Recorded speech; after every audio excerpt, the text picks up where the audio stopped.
Hello, everybody. Welcome back to my YouTube channel. And I have some really good news. We are really close to 10,000. I never thought me sitting on my living room floor would get us to 10,000. But if you have not subscribed yet, please do, because the more I get, the more people can see these videos and the bigger guests I can get, which I have a few in mind once I hit 10,000. So please help me get there.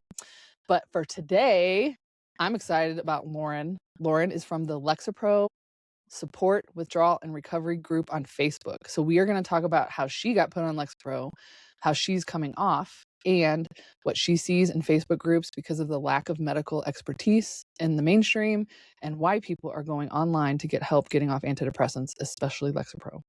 Welcome, Lauren, to my YouTube. Hi, I'm glad. I'm so happy to be here, Angie. Me too. I'm excited. Okay, so Lauren is really smart, and she's a little bit of a nerd, and she helps people with math, which I think is a huge problem, especially when coming off meds. So we will get to the math part later, but for now, can you just share about yourself, why you got put on an antidepressant, and how you kind of figured all this out?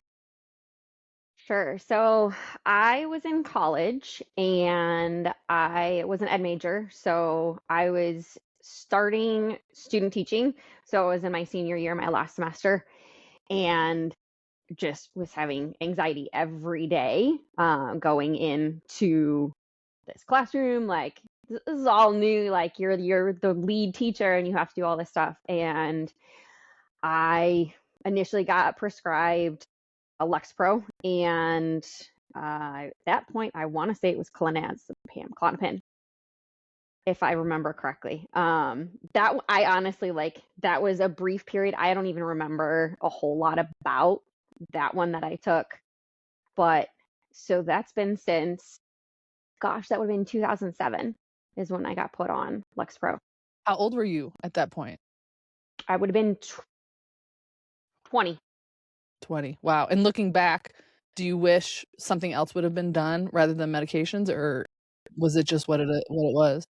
Knowing what I know now, yeah. I mean, because I've had to do a whole lot of more work since then because I didn't do the work then. So, yeah. So then at what point did you figure out, I want to get off of this? Like, what happened? Okay, well, let's fast forward to, let's see, it would have been 2018. I had taught high school for a few years. I went back to school, got my master's, I started teaching college part-time. And then in 2018 fall, I started teaching full-time. And so full-time, at that point, I was just on Lexapro and got horribly anxious about starting this full-time job again. I hadn't been working. I was at home with kids, and that I ended up on 4. So I was on Lexapro, I was on Ativan, Buspar, and then mirtazapine. So it wasn't just Lexapro at that point. It was, and up until this point, I was just like, this is who I am. I'm going to be medicated for life. Like this is just something that I'm going to have to deal with. And after getting put on 4, like I don't know what it was that switched in my head or what, that was like, what the actual crap is going on here? Like I shouldn't need 4 things to function like a normal human being. Like this is crazy. And I knew enough about like the benzos at that point that I didn't take the Ativan very long and just kind of started hacking away because I didn't want to be dependent on that. And then it slowly just led into like learning more about what all these things are. And I was on mirtazapine for a short amount of time and just kind of tapered that on my own. And I was like, ended up being, I want to say I was at like 7 months that I was on 15 milligrams. And then I took like 9 to kind of just hack off. At this point, I literally had no clue. Like I was just doing what I thought was good. And I got really, really lucky that I didn't like rock my body too much, that I had minimal symptoms when I stopped. I only, had some like headaches, some slight dizziness. Like it was like 8 weeks off. I got hit with like a wave and then never again. And I was like, after that is when I was like, oh, well, what if I didn't do this right? Like, okay, I'm going to look on Facebook. Like, is there information out there? So I literally just went and joined a group and was like, hi, this is my story. I just came off. At this point, it was the mirtazapine withdrawal support and recovery group. And um, through that is just how I got to learn a whole lot more and became an admin in that group first. And then learned like, oh, I got really, really lucky with how I came off this. That, I mean, seeing the stories of these other people that I was like, okay, like I need to, when I eventually want to cross this taper with Lexapro, like I have to do it a lot differently. Um, and I think for me, it was just a lot of, I've gathered so much information about this, and I was in a position of like, what happens if like, you know, crap hits the fan? Like, what happens if this goes bad? Like, where do I go? And, you know, I think that's where that Facebook community kind of came in and became that support that I needed at that point. And then I was able to take all of that information I got and then share it with a bunch of other people too. Amazing. So we'll get to the Facebook groups in a minute, but I want to hear like here's just something that I've noticed, and this happened to me also. Generally, people will say, "Oh my God, gabapentin is the worst drug," or "mirtazapine is the worst drug," or "Lexapro is the worst drug." But usually, it's the last drug that you're coming off that you have to be a little bit more careful, because it's kind of like all those other hits to your nervous system. They might be, the lid might be kept on with that last medication. So it's like, before you remove the very last one, please be careful. Don't do anything haphazard. However, I can hear people in the audience saying like, well, for some, Lexapro isn't that hard, but it Mhm. might be because they were on it short term. It was the only medication they were ever on. Some of us, like you and me, we're on these cocktails of drugs. We don't know. So how did you know how to taper Lexapro? How'd you figure that Uh, out? yeah, so I mean, really, after finding out how I came off, mirtazapine was, I mean, thankfully okay enough for me. But realizing then at that point, through another admin, that I was like, oh, okay, this is how I could do this. You know, I could get liquid or turn it into a liquid and really start reducing a lot safer, a lot slower, especially for me, like I knew at that point I had been on Lexapro since 2007, and I started tapering off of that in 2020, and I'm not off yet. So, but that I was one know. of those things.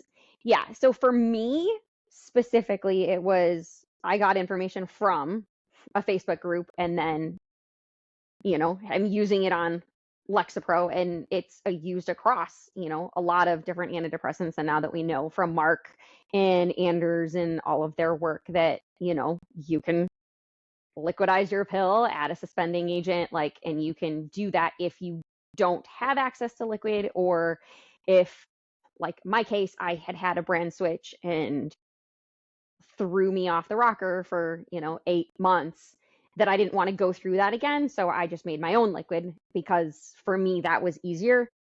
And I yeah, know. it's And been so here's the part where it's crazy, because I already know that I have clinicians that watch our channel. Okay. So I can hear the clinician in the audience going, "What? Patients are making their own suspending agents in their living room and doing math on a spreadsheet like Breaking Bad? And why isn't there any medical supervision for this? And oh my God, how did this even happen?" So do you have any comments about like, what is the typical patient that is trying to come off Lexapro facing? What kind of pushback do they get? What kind of support is there out there? What did you try to find? What wasn't Mhm. there that, like, can you give us the landscape for the average clinician that's watching? Like, what is actually going on here that you just said? Yeah, I think it truly depends. So my psychiatrist, when I first started this process, was completely okay with me doing it the way that I said I was doing it. He was completely fine. He said, if you know that it is possible to do that, if you want to do that and it's working for you, like, continue. That psychiatrist moved across the country. I had to switch to another one. So then instills this whole like, okay, now I got to go through this process again. And thankfully, like that psychiatrist that I got next, again, said the same things, you know, that this is what I've been doing. It's been working, you know, he was on board with it. that one left the practice. So now I'm on my third one. And this last time there was definite look of like, because when I started with him, I think I said it was like 4.8 or something weird like that. And I just kept getting this weird look like you're on 4.8. And I was like, yes.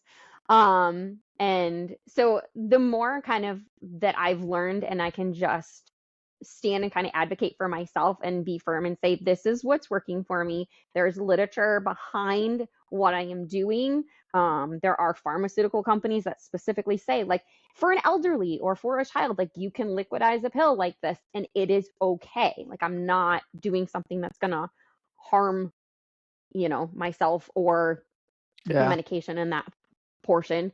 But thankfully, for at least for like mirtazapine and Lexapro, which are kind of the two groups that I've been a part of the most, there are liquid prescriptions available.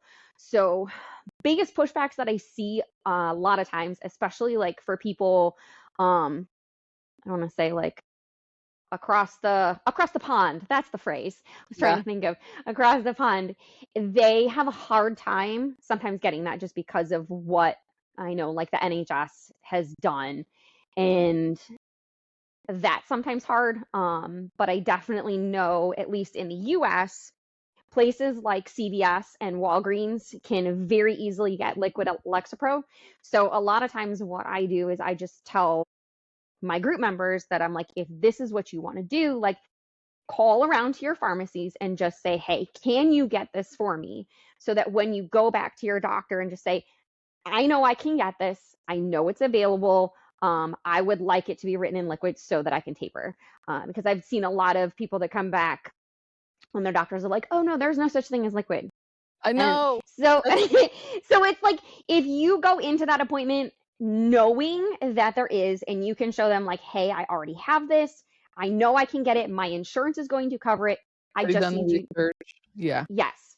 And so that's, I think, a lot of like where I stand is just like sharing that advocacy for yourself and just showing like, get yourself that information and stand up for yourself, because this is your body and nobody's going to be able to understand it more than you. You are the only person that can physically determine how fast you can come off these things, and nobody should tell you otherwise. Absolutely. Music to my ears. However, let me say, because to me, it's really shocking. Even I'm like, how did we get here? Because doctors don't like it when patients Google. Okay, but patients have to Google because the doctor doesn't usually know how to get people off safely, and they'll just tell you to cut it in half, and you'll be off in 2 weeks. That's how people end up in Facebook groups. So then when they get in the Facebook group and they figure out how to taper, and then they take it back to their doctor's kind of like, okay, if that's working, I don't really care. So it's like this double standard where they say they know how to deprescribe, but it's not going well because there's 1.4 million patients online right now in Reddit, Facebook, and online communities that are looking for deprescribing advice. Okay. So then when the patient figures it out and they take it back to the doctor, either the doctor will be like, hands in the air, whatever you want to do, or they don't understand it, or they don't want to look it up. And very few actually support it. And I just find that shocking because, I hope this doesn't offend you, but as a young white woman who is very articulate with a master's degree, you are probably going to have an easier time convincing a doctor because you know what you're talking about and you're very confident in yourself versus an old 76-year-old woman that has a wheelchair, like walking in like, Mhm. hey, I want to do this. So it's like, it kind of depends on if they're receptive or not, if they are even curious about it. But I just find the whole landscape insane. Like, this is where we are right now. And this is why I'm not going to get political because I really am very middle of the road. But this is why the issue is raised at the HHS now, and RFK is Mhm. taking it up because it is a thing. It is real. These people are having very hard times coming off these drugs. Yep. Yeah. Yeah. And I think so, to speak on that whole, maybe of like why they don't understand, and what I'm another little side thing I'm kind of working on with the PDC, so the Psychotropic Deprescribing Council, and hoping that eventually maybe lead to some publications, is thanks to like the Horowitz and Sorensen work that they've done with the CERT occupancy. I've done some math modeling that actually shows why, when you compare both like the linear reduction that you're doing in a taper and how that's actually comparing to the CERT drops. And because I would say that CERT research is more recent, the last like 5-ish years, that if it hasn't been modeled in a way that doctors can actually see, like, because like, this, well, you're dropping it the same each time, but the impact is here, then here, then here, then, if they don't visually see that and can't like quantify that like scientifically, I feel like that's harder for them to just understand that, like, well, why are you having a hard time? Like, I've had people do it fine before, but again, it's that individual and just the lack of Well, information, I think, about it scientifically to show them specifically like why this can and does in fact happen with some people. well, there's a couple things there. One, I'm going to push back because I want to hear what you think. I don't think it's all CERT. I just don't. I'm not convinced. However, it's all we got, and it does seem Yes, to work with people that are very destabilized. But here's my pushback. So if we get national guidelines and we get this all written out and we get the average doctors to kind of get some training to understand it, I'm a little worried about that because here's why. And I've never said this out loud. It's not just how much you're cutting. There's a whole bunch of stuff that goes on in someone's life 100%. because of how this has affected them, because of a little bit of medical betrayal. Like, why did I get put on this? I wasn't warned. Now I got to get off. Now I got to work on my anxiety, my pre-existing, or now I got to deal with trauma because my whole body has turned against me. And the average doctor cannot understand the depth of this. What do you think about that? I mean, I definitely agree because for me specifically, like, I've realized through this process, and not all of it is related to my Lexapro taper, or not everything I experience is withdrawal. And it's so easy when you're in the position to just be like, oh, it's just withdrawal, it's just this, it's just that. And sometimes it's not. And I'm going to be Give an 41. example.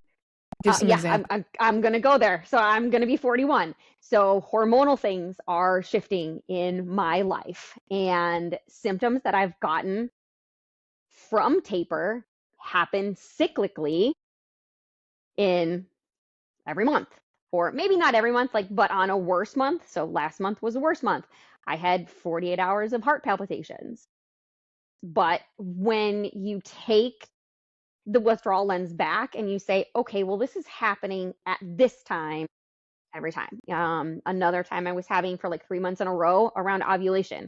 I was having the adrenaline surges. I was having insomnia. I was awake at 3:30 in the morning. And for Ooh, it's me, really hard to know. It's so hard to know. exactly.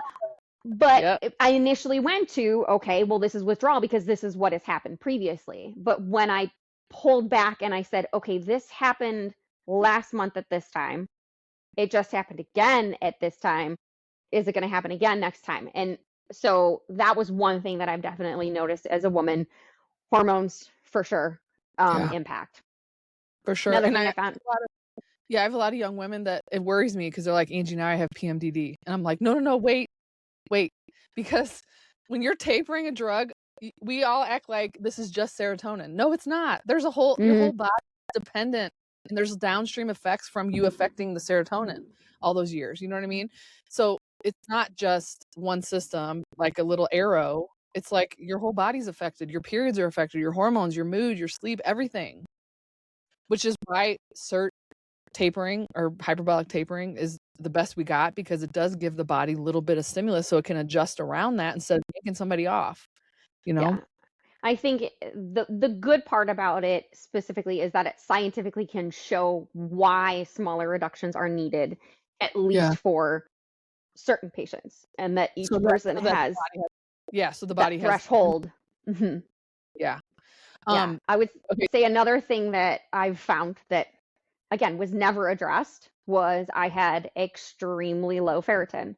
I switched my primary care, got it checked. I was at a 7, and anything below 30 is like considered low, and anything below 10 is like you have a severe deficiency.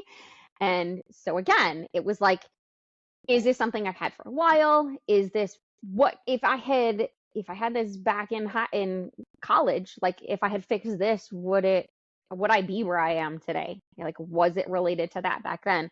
And there's no way to know, but at least I know through working to try to get that level back up too, like things have improved in other parts. So I've actually been able to pick back up my taper again.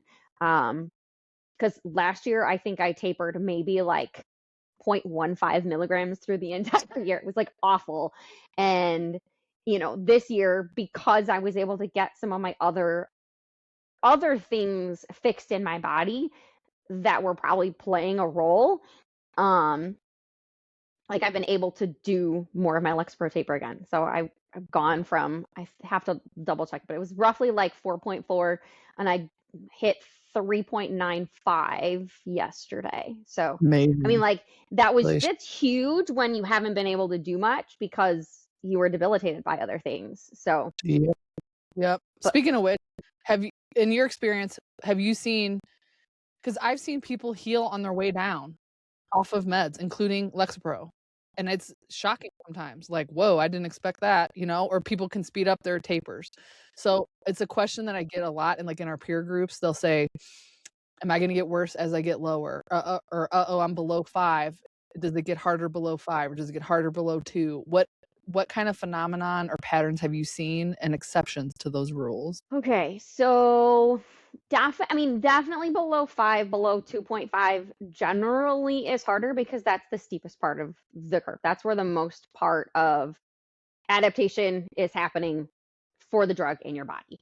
But the thing is though, is that every single person is going to have periods along their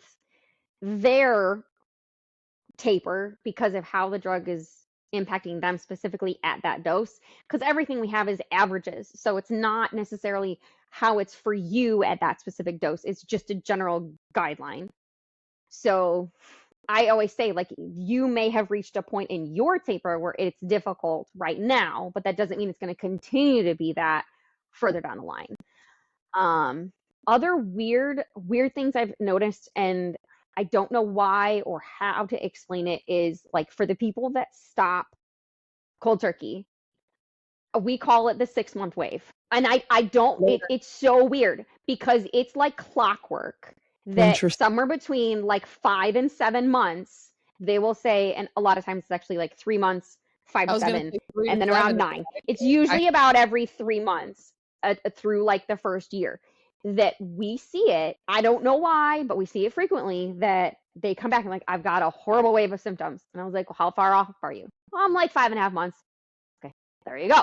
He used to have culture, like, and I don't know why, I don't know how to explain it, but that's definitely another weird pattern that we've seen specifically in our Lexapro group.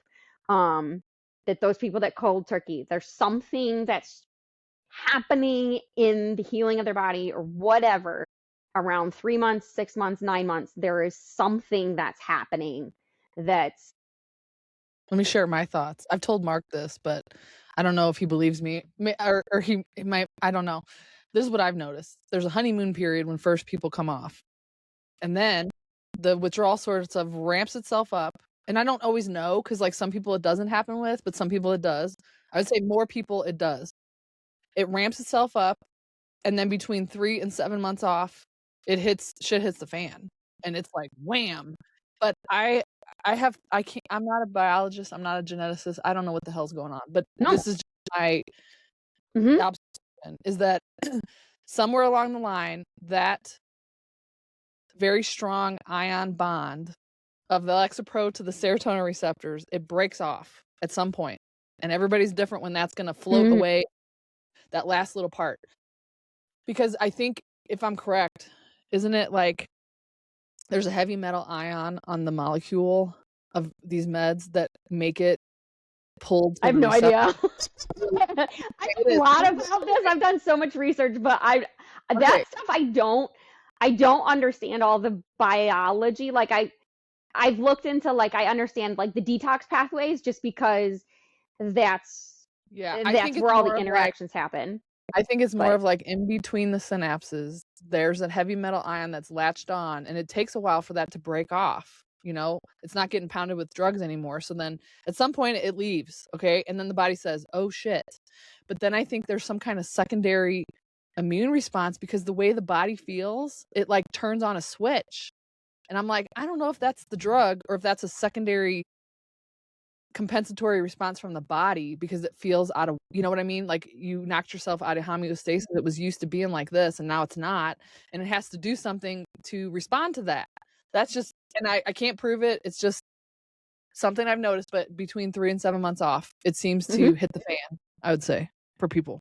And I would say it's across all drugs. It's not just Lexapro. That's just and what I've noticed. more specifically with cold turkey, I don't Of course. I Yeah. don't see it. And I don't have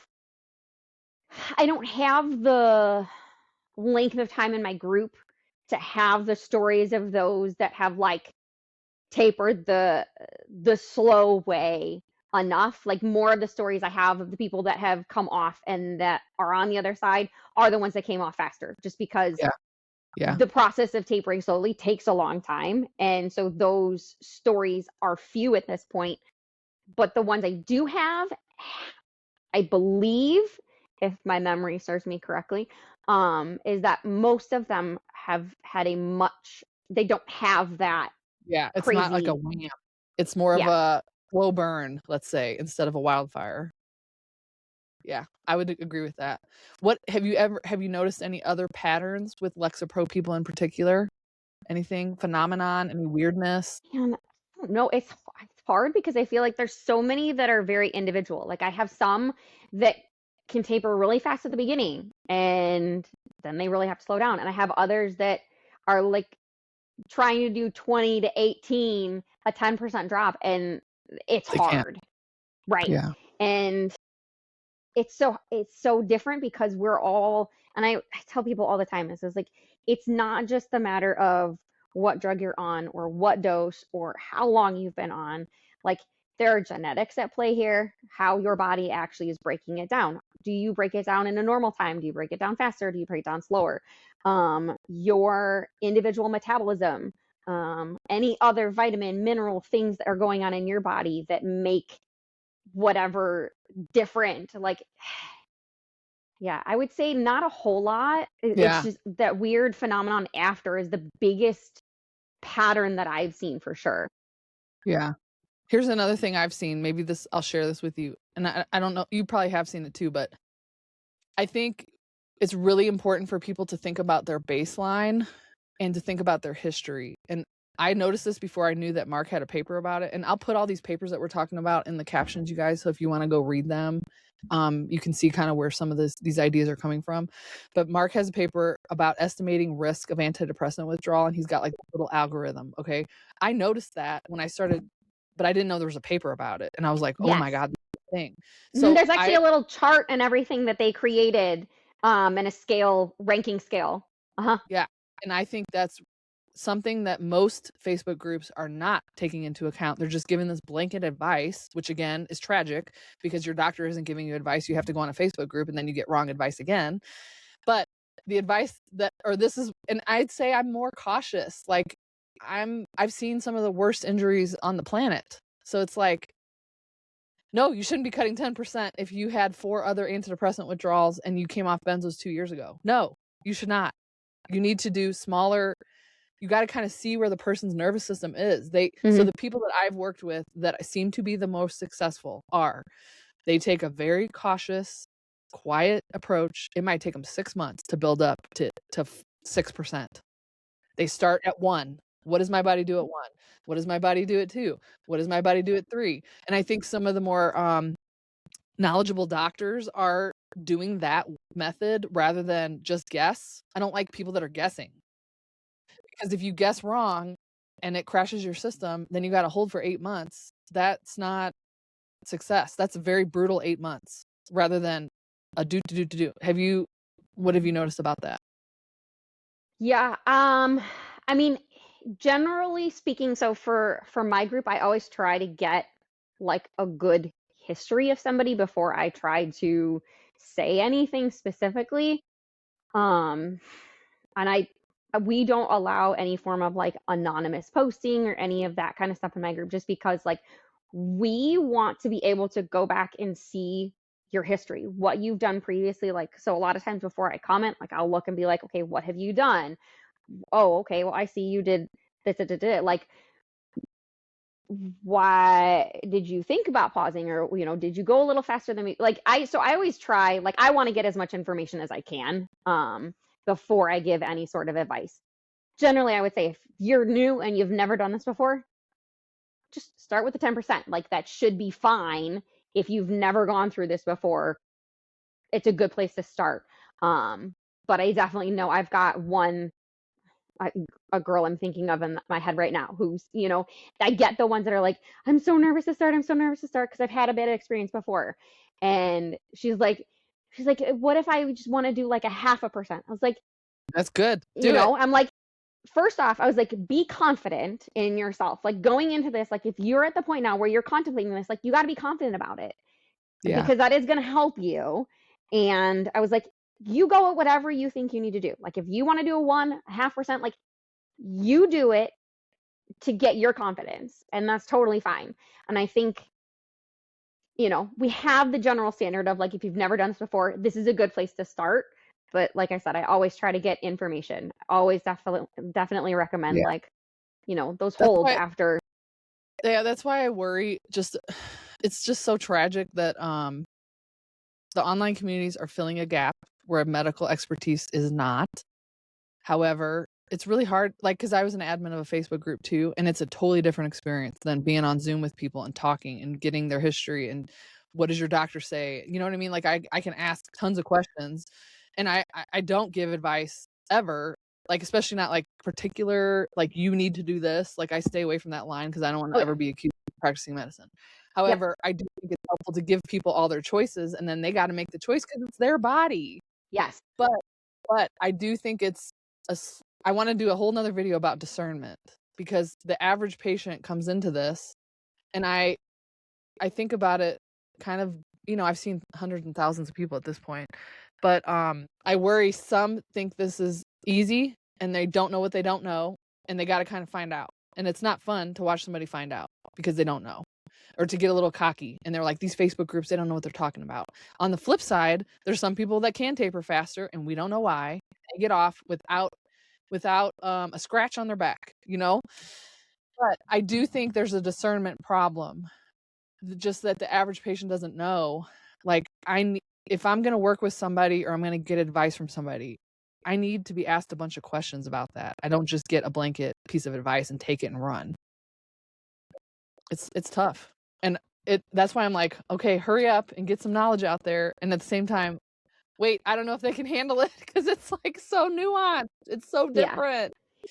Well, and I get those questions all the time. Well, what dose should I reinstate to, or what dose should I updose to, and all this stuff. It's like, okay, I can give you a general guideline of saying, like, I personally, from what I know, like, wouldn't go above like beyond like the last dose you were on that you were stable on. Like, I wouldn't go above that.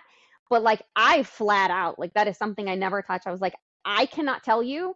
Like, I don't know. How could I possibly know that? Exactly. And they want that all the time. And I'm like, well, I can give you guidance. I can say, like, if you came off and you want to reinstate, I was like, I would not go back any higher than you came off. That is where I generally would start. If that doesn't feel good, you can slowly up or down. Like, but you have to figure that out for you. So I do a lot of that kind of stuff of just, for the same thing for tapering, because, it's like, do you want to do a cut and hold? There's like the brass monkey method, which is like cutting a few, like once a week for 4 weeks and then holding something like that. Do you want to try the micro taper? Exactly. Yeah. Or do you want to do a version of a micro taper, which is like reducing every 3 days? Like, there's so many choices. And I think people, this is also, I keep using the word tragic. Okay. But I don't know why. I usually don't use that word. But what I think about is how unfair it is that you got put on these meds without informed consent. You got to get yourself off, and no, I can't tell you what to do, and probably either can your doctor. So you got to figure that out. And I find that kind of a burden, but I also see it as, like, it's kind of empowering because it's true. Nobody can tell you what to do, and nobody knows how you're gonna react with any cut. So you do have to take radical responsibility for your taper, advocate for yourself with your doctor, do a little experimentation, don't get too cocky. This is your taper and your body. You're the one that has to deal with the consequences of the cuts that you make. However, a lot of patients do not wanna hear that, and I don't even know if everybody's capable of taking radical responsibility of their taper. Yeah. I think, well, it's hard because I think we've been so, oh, what's the Dependent. word?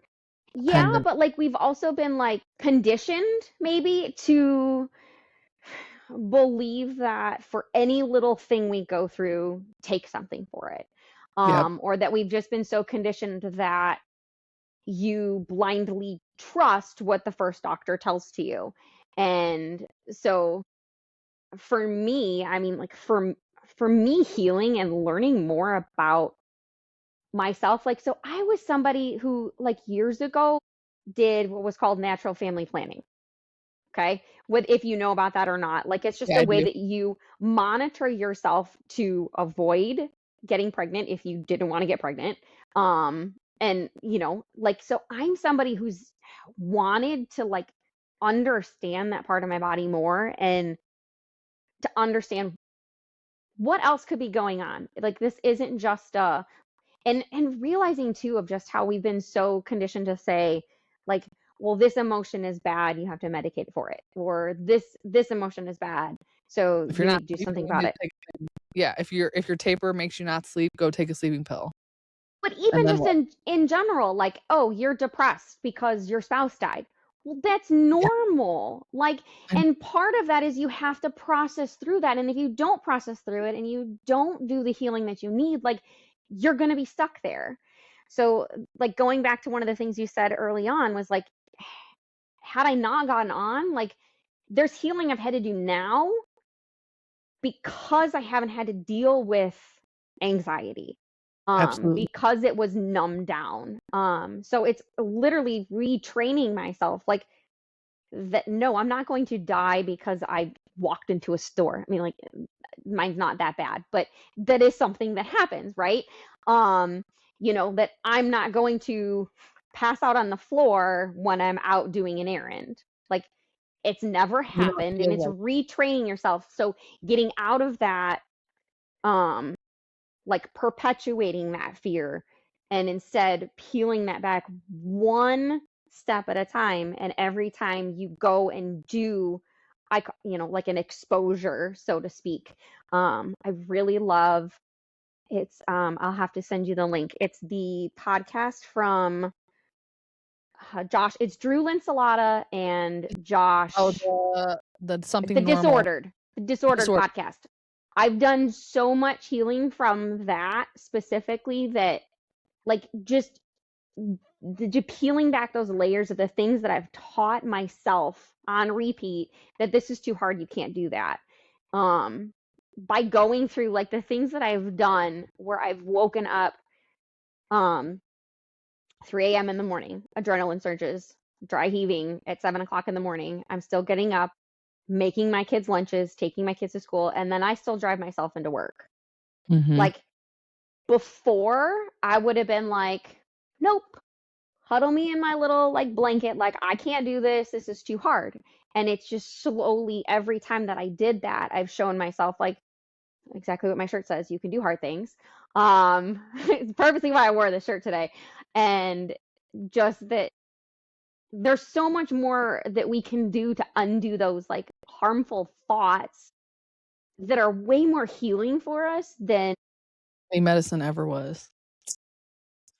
Yep, and I'll tag the video, you guys, in the corner, but I have a whole video about how to cope with your symptoms and, like, how to respond to them in better ways so that they don't perpetuate themselves, and kind of everything she's talking about, which is taken from all kinds of places, but, it is how you respond to what's happening.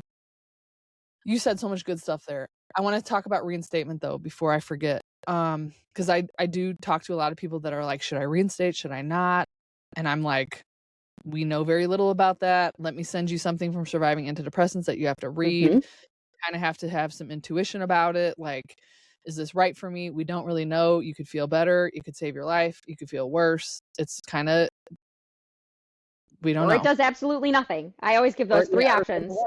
Yeah, you feel better, you feel the same, you feel worse, and you have to be prepared for all three. So, and I don't want to, and I even, as I'm saying that, I feel like I'm saying it in a scary way, but it's the caution that I feel because I've seen people get worse, and I don't want anybody to get worse. And then I've seen people get better, and I'm just like, I don't know, man. I can't possibly tell you what to do with your body. I don't know. Only you can make that decision. So, what have you seen as far as reinstatement? And I don't know. What are the thoughts in the peer community about that? So I mean, definitely I always say those three things. I was like, it's a choice that only you can make. And I always like try to go back to can you cope with what you're going through now? Or are you honestly at the point where like, this is your option? How do I do it? Yeah. Because I think that matters because for some people they may just be feeling bad or, did I go too fast? Did I not like it's okay, but I don't want it to get worse. And it's a guessing game. There's no way to know. I've definitely had people that have reinstated successfully and are working their way down to taper. Generally those are the ones that reinstate small And quickly. and don't go to something like 5-10 milligrams because the amount of shock that can cause. We know that a lot of times we get these adverse reactions. I get people that are like, oh, I've been on and off it for so many times, and now this last time I went on, and like here I am, here's my laundry list of symptoms. And it's like, well, yeah, because your body is now overly sensitive to what you were taking. So my general practice is, yes, try to figure out like, where are you? Explain the two choices. It could make you better. It could make you worse. It could do absolutely nothing. I was like, but only you can determine what you can handle at this point. And if you think going back on is good, here's the guidance. I would never go above where you came off. And definitely, I mean, yes, it's more successful the quicker it happens. But there's a lady in our group who went off, and she definitely went decently low. Not as low as we would have suggested, but other things happened and she was able to reinstate, stabilize, and is going ever so slowly to get off. And it worked for her. So again, it's part understanding, like, are there other things at play that added to it? And do you work on those things? Or yeah, I wish there was an answer. I know there's no answers There's in no this. answer for any of this because it's all like what you can handle, what you want to attempt. And all I can do is try to say, this is the safest way to do it. This is the most, we've seen be successful, like doing it this way versus that way. Yeah. I usually say there's a box of things we kind of know, and there's things outside the box that we don't like recommend or think they're good and ideas. it's probably like this big, right? Yeah. And it's like, and then everything's also here. Yeah. And there's a bunch of bad decisions, but you have to make the least bad decision for you. Mm-hmm. And it sucks. All of it, Okay, let me think of something else that you were just saying that I wanted to latch on to. I don't know. Here's another controversial question. After all you've known and all you've seen, should everyone come off their antidepressant? I can't answer that question. That's a personal decision. And it should be. Like I do not agree at any point in time that these should be banned completely. I don't agree with that. Do I think there is a very small subpopulation that may in fact need these? Yes, I think there could be a very small subpopulation. Do I think they're overprescribed? Absolutely. Do I think everybody needs to come off? Absolutely not. Like, we know there's some people that will never have a side effect in their life from taking them. And if that's their body, it's their choice to take it and do with it. Like, I can't put my story onto somebody else. I don't want to discount someone's positive story because I have and I don't even have a negative story. It's not like I was somebody that was horribly impacted from taking it. Like, I didn't have a whole ton of side effects. Like, but I want to try to give that same respect to somebody who wants to take it, that I want that respect given to me. And I I definitely love feel that. like, I mean, in today's culture, like Get it. anytime we share our story, it's like, well, why are you attacking this? And it's like, if I can listen to your story and be happy for you. Like, I'm glad you're happy. And I hope you never have to be in a position of what I see some other people go through. And I can be happy for you. Like, just hear my story. Like, you don't have to be offended. It doesn't have to cause you to On a think I'm personal attack. attacking You're like, you. Exactly. Like, none of this is attacking. It's just that's my story. It's where I want to be. It's what I want to do to try to better my life, just for what you're doing for your life. Like, I can't, make that end decision for you. And it should be respected across the board. so what do you think about, I know you read that Wall Street Journal article about, let's say startups that were paying influencers with the hashtag live, laugh, Lexapro. What do you think about all that? I mean, paying for influencers is ridiculous, I think, in any form, because that's what we face in the US market.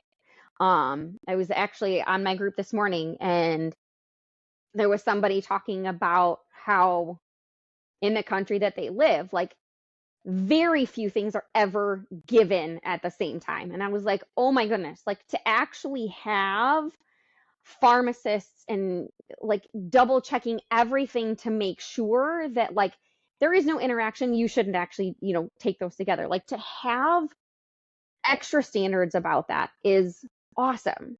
Like, I Mm-hmm. wish I could watch TV without seeing 5 drug ad commercials in between every episode, every section of the show. Like, we are just in a country of where we're just push everything and let's put everybody on like 500 things, I feel like, rather than looking at sometimes other things that could be playing. For me, it was low ferritin, or actually working with adjusting hormones for all of these women that are getting into perimenopause and whatever. Like, are there other things you can be doing rather than just throwing them on, you know, this? Yeah.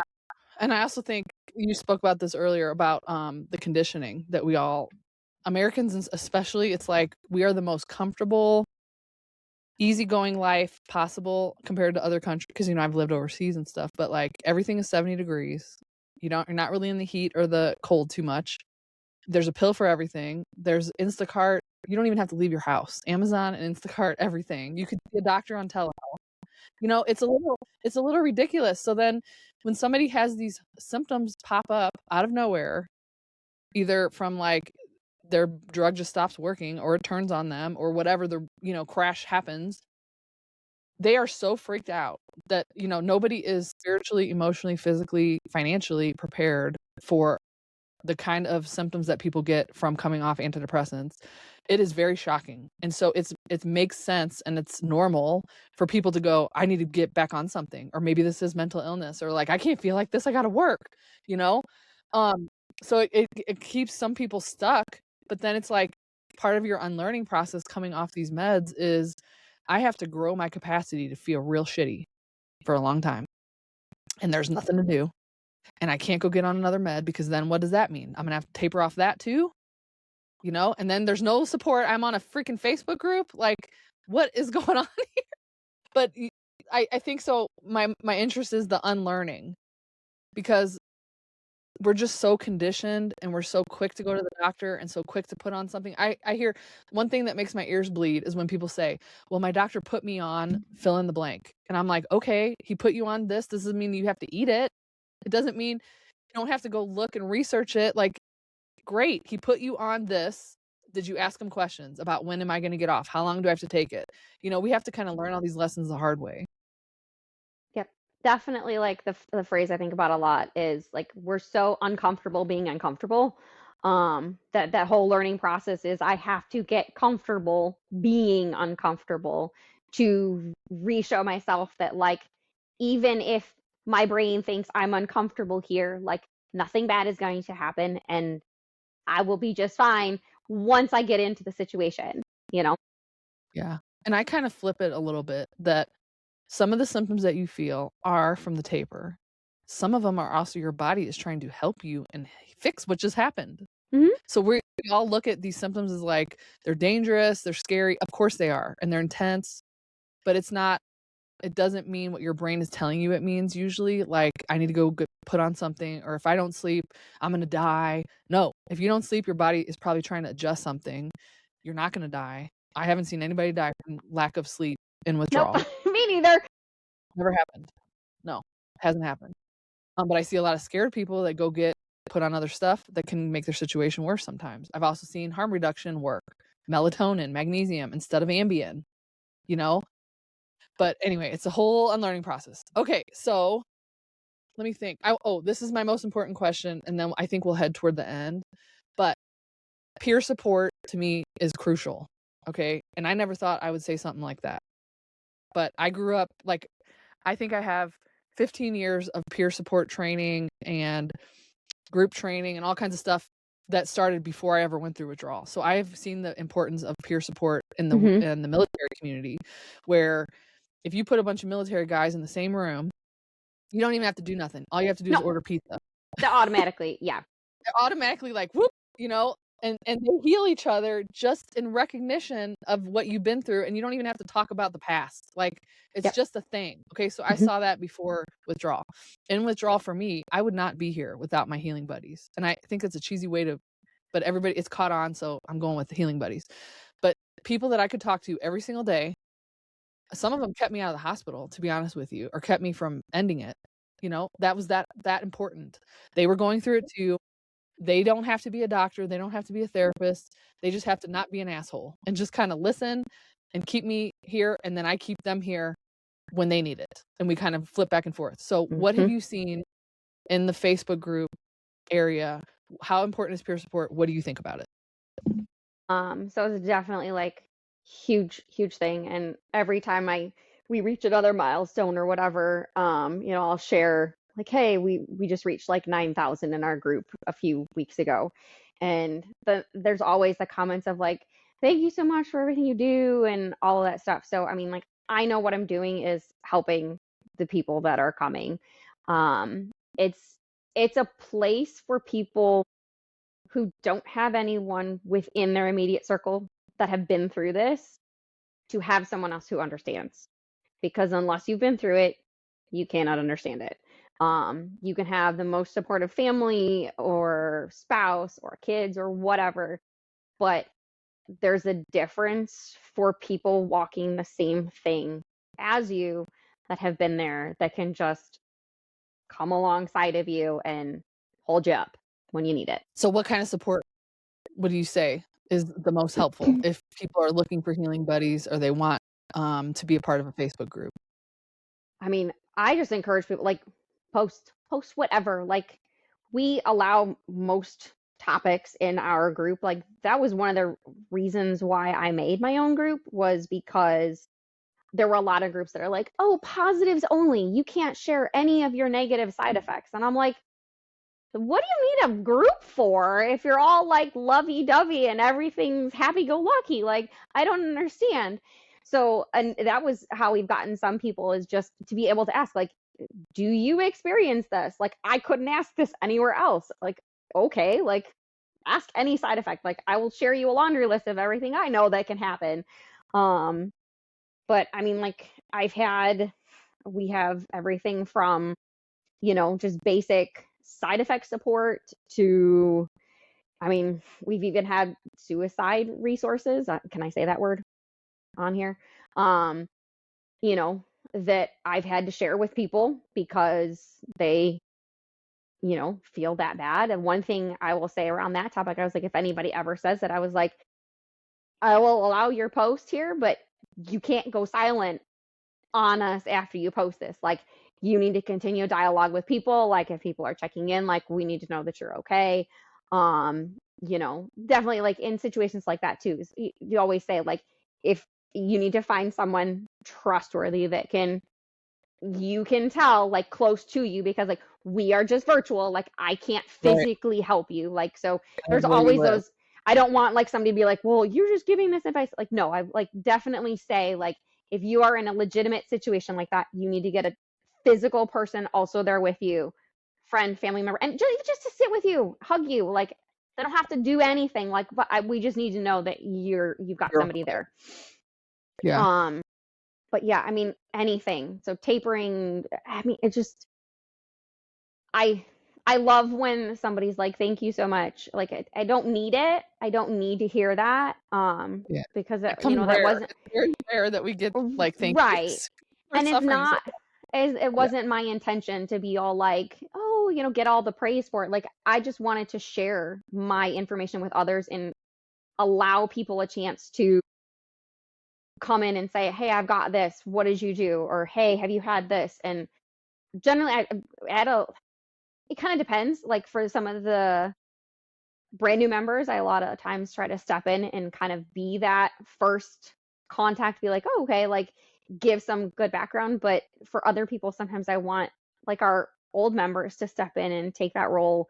And I can also say that most Mondays, there's a little Zoom meeting that some of my members put together just to try to get a better connection for some people as well. So, yeah. I love that. So let's talk about the double-edged sword of peer support. Okay, so my argument is, and I see it all the time, and I had to do my own coaching session with a coach yesterday about this, because online people can be ruthless, mean, critical.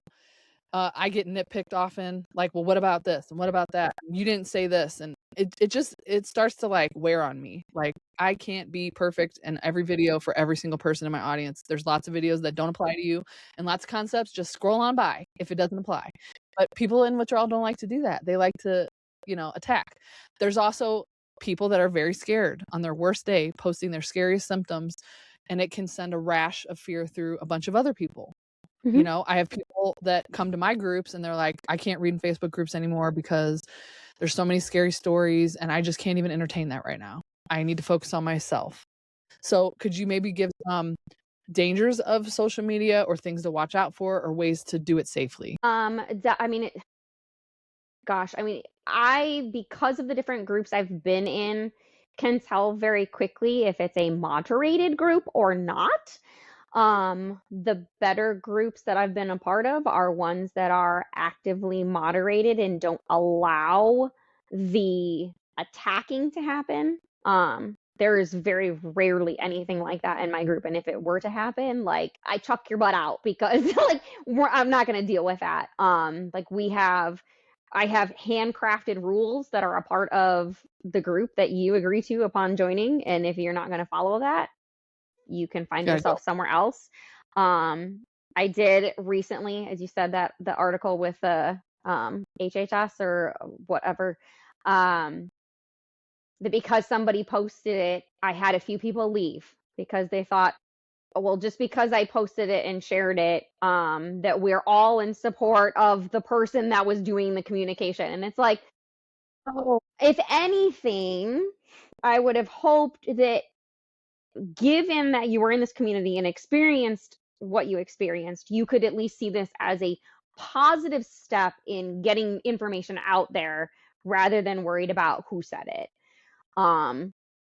So definitely, if your group is moderated, do I know groups can be scary? Like, I allow you to talk about anything here. I don't say you can't talk about this side effect, you can talk about that. Like, I want people to be able to get reassurance, yeah. assuming they're not reassurance seeking.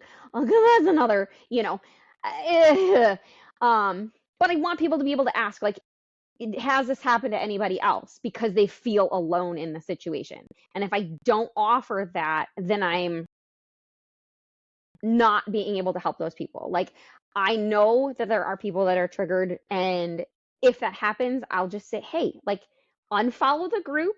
You're not leaving the group. If you want to come back and ask something, you want to read something, like, that's a very easy thing you can do.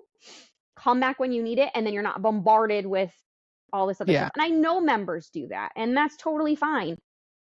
But I want to be able to cater to all sides of that. We have a whole success stories tab.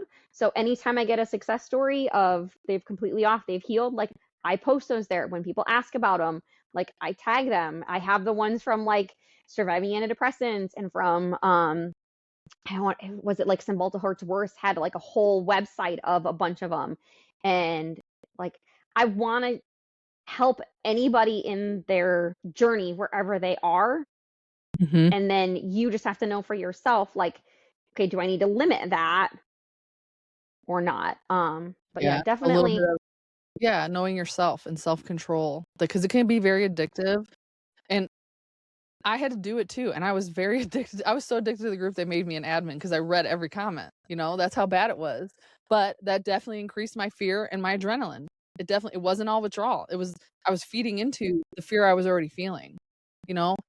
It's such a slippery slope. It's such a slippery slope. Because I also see, and it's probably not your group, but I see other groups where people post like ridiculous information. Like I've seen things like, oh, you're on 30 milligrams, you could cut 20%, no big deal. And I'm like, no, you should not be taking that advice. Or I did stem cell therapy and I take ashwagandha and it helps my taper and you have an amino acid problem. I'm like, what? Stop. Like there's some horrible stuff. So again, we're going back to discernment. But it's a shame that we all have to learn so much so fast to figure out how to do this whole thing, Okay, I think I'm going to end there, although I feel like I could talk to you about like 20 more topics, but we're at an hour and 1 minute and 50 seconds, so I'll stop. But the last question I ask all my guests, and because you just mentioned success stories, I do want to talk about that. But I want to hear, what kind of healing have you seen, and what hope would you give people in the audience that are watching? So healing can happen to anyone, and it does happen for sure. Anybody that says like you'll be stuck like this forever, like shove them out of your life. Because that's not true. Like your body knows how to heal. That's what, it is created for. That's that whole neuroplasticity. Like it will get back to a point where you're healed.